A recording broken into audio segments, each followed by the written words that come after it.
Assalamualaikum warahmatullahi wabarakatuh. Perkenalkan, nama saya Sinta Emelia dengan NIM 202103119094 dari Fakultas Ilmu Kesehatan Prodi Farmasi.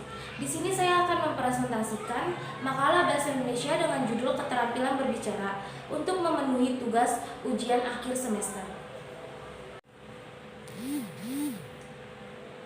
Pembahasan yang saya bawakan kali ini, yang pertama ada apa yang dimaksud dengan berbicara, apa tujuan dalam berbicara, apa saja jenis-jenis berbicara, apa saja faktor penunjang kegiatan berbicara, dan yang terakhir apa saja faktor penghambat kegiatan berbicara.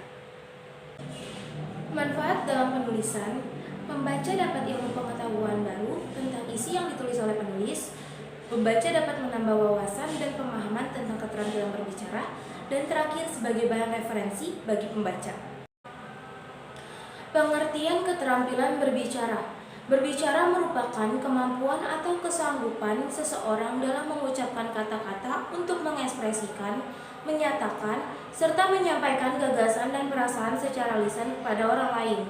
Menurut Tarigan, berbicara adalah kemampuan mengucapkan bunyi-bunyi artikulasi atau kata-kata untuk mengekspresikan, menyatakan, atau menyampaikan pikiran, gagasan, dan perasaan.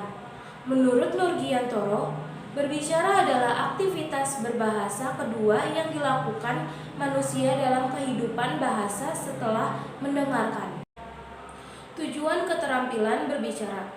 Tujuan berbicara secara umum adalah karena adanya dorongan keinginan untuk menyampaikan pikiran atau gagasan kepada orang lain yang diajak berbicara. Sedangkan tujuan secara khusus ialah mendorong orang untuk lebih bersemangat, mempengaruhi orang lain agar mengikuti atau menerima pendapat gagasannya, menyampaikan suatu informasi kepada lawan bicara, menyenangkan hati orang lain, memberikan kesempatan lawan bicara untuk berpikir dan menilai gagasannya.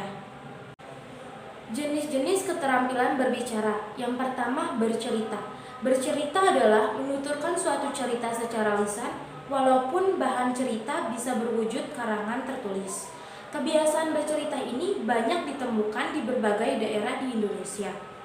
Debat. Debat sebenarnya mirip dengan dialog. Debat berarti bertukar pikir secara terbuka untuk membahas masalah yang masih merupakan pro dan kontra dengan memperhatikan aturan dan tata tertib tertentu. Diskusi. Istilah diskusi cukup dikenal, terutama di kalangan kaum terdidik. Bagi kalangan kampus, diskusi sudah merupakan kegiatan yang dianggap lazim. Diskusi diartikan sebagai pertemuan ilmiah untuk bertukar pikir mengenai suatu masalah. Diskusi kelompok biasanya ditandai dengan lebih terbatasnya jumlah peserta. Tingkat keformalannya kurang menonjol. Wawancara. Wawancara merupakan kegiatan tanya jawab dengan seseorang yang diperlukan untuk dimintai keterangan atau pendapatnya mengenai suatu hal untuk dimuat dalam surat kabar, disiarkan melalui radio, atau ditayangkan pada layar televisi. Yang terakhir, pidato dan ceramah. Pidato adalah sebuah kegiatan berbicara di depan umum atau berorasi untuk menyatakan pendapatnya atau memberikan gambaran tentang suatu hal.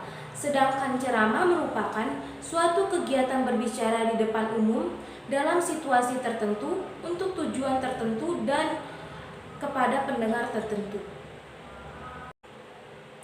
Faktor-faktor penunjang kegiatan berbicara. Berbicara atau kegiatan komunikasi mulut merupakan kegiatan individu dalam perjuangan memberikan pesan secara mulut kepada sekelompok orang, yang disebut juga audiens atau majelis. Kegiatan berbicara juga memerlukan hal-hal di luar kemampuan berbahasa dan ilmu pengetahuan. Faktor penunjang pada kegiatan berbicara sebagai berikut. Yang pertama, faktor kebahasaan mencakupi ketepatan ucapan, penempatan tekanan nada, sendi, atau durasi yang sesuai, pilihan kata, ketepatan penggunaan kalimat, serta tata bahasanya, ketepatan target pembicaraan. Yang kedua, faktor non-kebahasaan mencakupi sikap yang wajar, damai, dan tidak kaku. Pandangan harus diarahkan ke lawan bicara, kesediaan menghargai orang lain, gerak-gerik dan mimik yang tepat, kenyaringan suara, kelancaran, relevasi, penalaran, dan penguasaan topik. Faktor-faktor penghambat kegiatan berbicara. Ada kalanya proses komunikasi mengalami gangguan yang menyebabkan pesan yang diterima oleh pendengar tidak sama dengan apa yang dimaksudkan oleh pembicara. 3 faktor penyebab gangguan dalam kegiatan berbicara yaitu: yang pertama ada faktor fisik, yaitu faktor yang ada pada partisipan sendiri dan faktor yang berasal dari luar partisipan. Yang kedua ada faktor media, yaitu faktor linguistik dan faktor non-linguistik. Contohnya lagu, irama, tekanan, ucapan, aba-aba gerakan penghalangan tubuh, dan terakhir ada faktor psikologis. Kondisi kejiwaan partisipan komunikasi, contohnya dalam keadaan marah, menangis, dan sakit. Kesimpulan penulisan. Berbicara adalah suatu keterampilan berbahasa yang berkembang pada kehidupan anak, yang hanya didahului oleh keterampilan menyimak dan dilanjutkan dengan mempelajari kemampuan berbicara. Perlu kita sadari juga, keterampilan-keterampilan yang diperlukan bagi kegiatan berbicara yang efektif banyak persamaannya dengan yang dibutuhkan untuk berkomunikasi secara efektif dalam keterampilan-keterampilan berbahasa yang lain. Bahasa merupakan suatu sistem tanda-tanda yang dapat didengar dan kelihatan yang memanfaatkan sejumlah gagasan-gagasan atau ide-ide yang dikombinasikan. Sekian dari presentasi kali ini, kurang lebihnya mohon maaf. Wassalamualaikum warahmatullahi wabarakatuh.